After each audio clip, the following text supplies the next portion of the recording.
Assalamualaikum warahmatullahi wabarakatuh. Nah, kali ini kita akan memasuki materi IPS kelas 7 semester 1 di tema 3 yaitu potensi ekonomi lingkungan di kurikulum merdeka. Sajikah itu?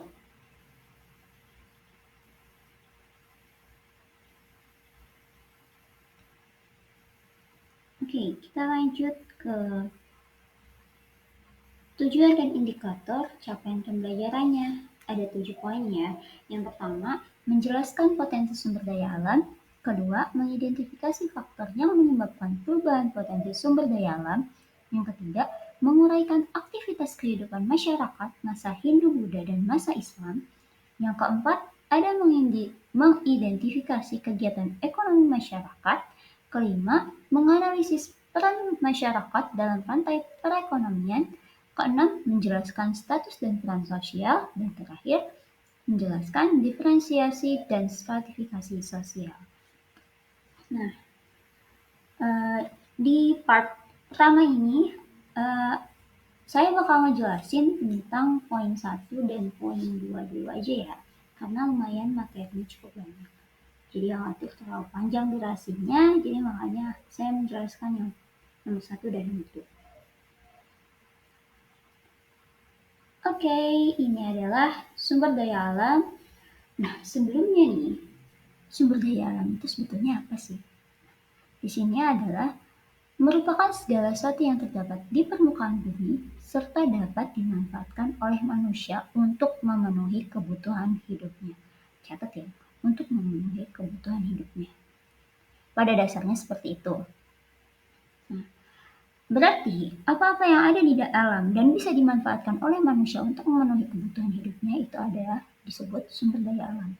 Nah, sumber daya alam ini berdasarkan kelestariannya dibagi ke dalam dua. Yang pertama itu ada yang diperbarui dan yang kedua adalah tidak dapat diperbarui. Untuk yang diperbarui itu dirasa lumayan banyak dan barangkali bisa dikembangbiakan atau diperbanyak seperti itu. Kalau kita lihat gambarnya di sini ada air, matahari.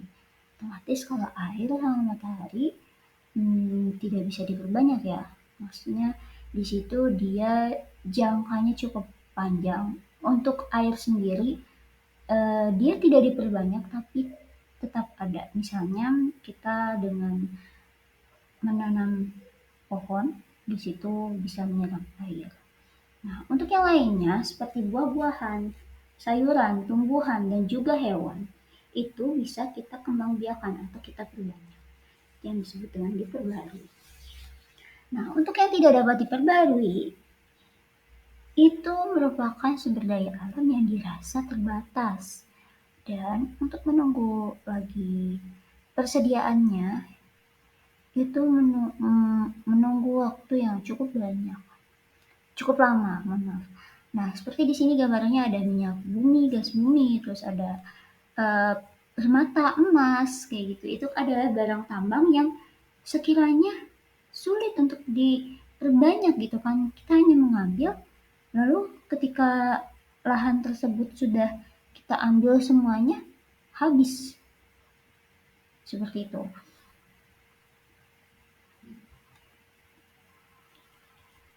Nah, kita ke 3 potensi sumber daya alam yang ada di Indonesia. Di sini yang pertama ada hutan, yang kedua ada tambang, dan yang ketiga ada kemaritiman. Kalau misalnya kita lihat gambarnya, hutan seperti itu ya, tambang seperti itu, dan kemaritiman. Kalau yang belum tahu kemaritiman, otomatis kalau ngeliat itu kira-kira apa?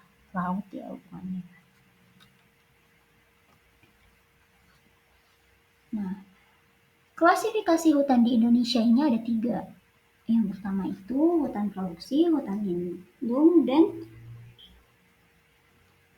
hutan konservasi. Yang pertama nih hutan produksi. Dari namanya aja udah bisa tebak ya, otomatis dia hutan yang produksi sesuatu dan dimanfaatkan isinya atau dalam hutan tersebut dimanfaatkan oleh manusia. yaitu pengertiannya semua potensi yang terdapat di dalam hutan produksi seperti kayu dan rotan. Pemanfaatan hutan produksi dapat dilakukan setelah penerbitan izin pemerintah berdasarkan pada bentuk pemanfaatan. Bukan berarti di sini hutan produksi diambil semua terus akhirnya habis, enggak. Tapi di situ ada pengaturannya juga.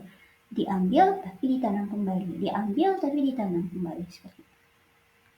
Nah, lalu yang kedua ada yang namanya hutan lindung.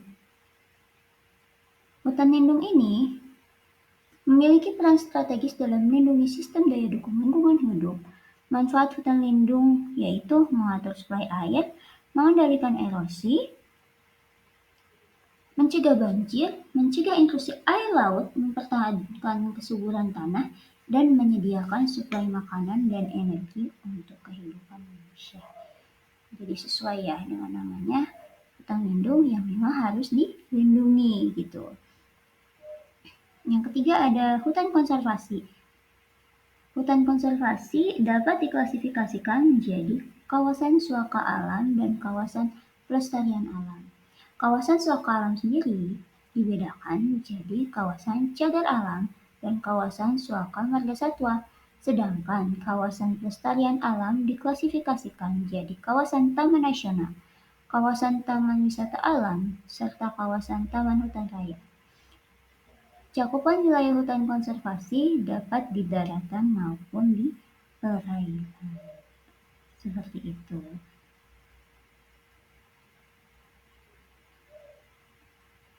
Nah, kalau cagar alam ini sendiri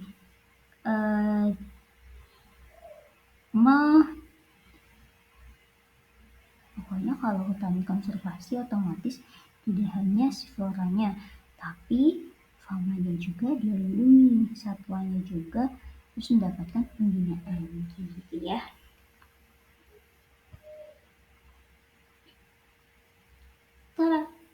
Selanjutnya ke barang tambang. Di sini ada penggolongan barang tambang. Nah, menurut peraturan pemerintah atau PP nomor 27 tahun 1980, barang tambang itu dibagi menjadi 3 golongan. Yang pertama ada golongan A, golongan B, dan golongan C.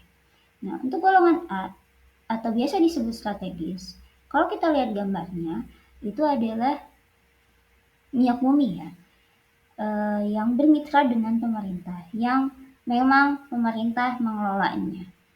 Kenapa demikian? Karena banyak keuntungan yang bisa didapat dari minyak bumi tersebut. Dan untuk teknologinya juga yang punya dana lebih baik adalah pemerintah, yang mengelolanya pemerintah, karena dirasa seperti itu. Nah, untuk yang golongan B atau bahan galian vital itu berupa emas, perak, yang harganya nggak mahal tapi nggak murah banget, jadi menengah lah kalau dikelompokkan seperti itu. Dan ini bisa dikelola oleh perorangan atau misalnya perusahaan karena tidak membutuhkan teknologi yang terlalu canggih.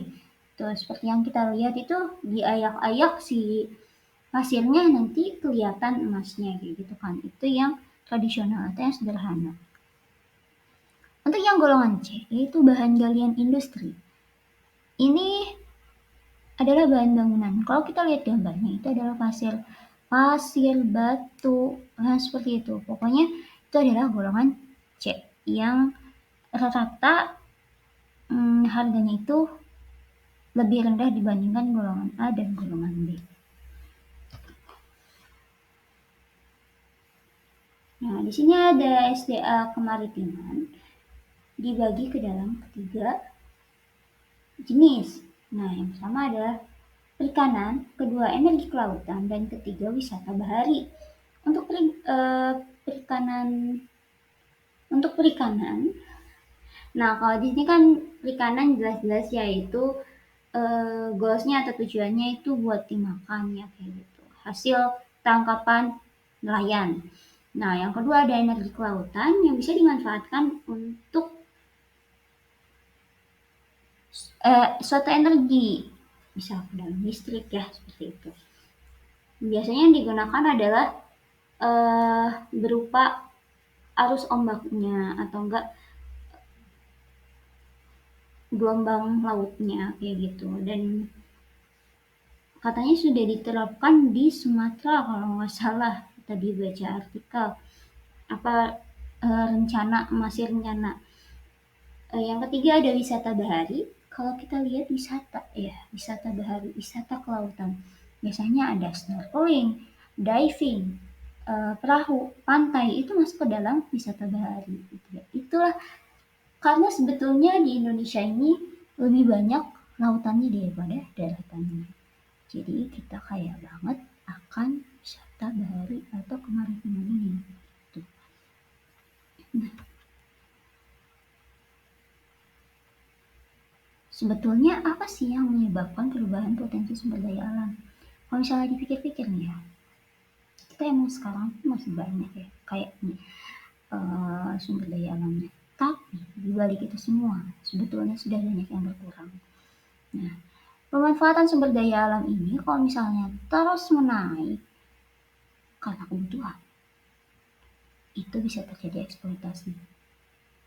Iya betul, karena populasi manusia juga meningkat, sehingga potensi sumber daya alam berkurang, bahkan mungkin habis. Jadi gimana dong kalau misalnya anak cucu kita pengen ngerasain sumber daya alam ini tetap ada dan tetap terjaga gitu kan. Caranya salah satunya meminimalisasi penggunaan sumber daya alam, atau bahkan kita menggunakan energi alternatif biar sumber daya alam ini gak habis. Intinya kita nggak boleh tamak dengan apa-apa yang sudah disediakan oleh bumi, oleh Allah. Jadi akan lebih baik ketika kita menggunakannya dengan cukup dan rasa syukur yang baik. Demikian penjelasan dari saya. Terima kasih atas perhatiannya. Mohon maaf kalau misalnya ada kesalahan, kesalahan kata. Jangan lupa buat like, comment, and subscribe ya. Terima kasih. Assalamualaikum. Selamat bertemu kembali di part 2 ya. Bye-bye.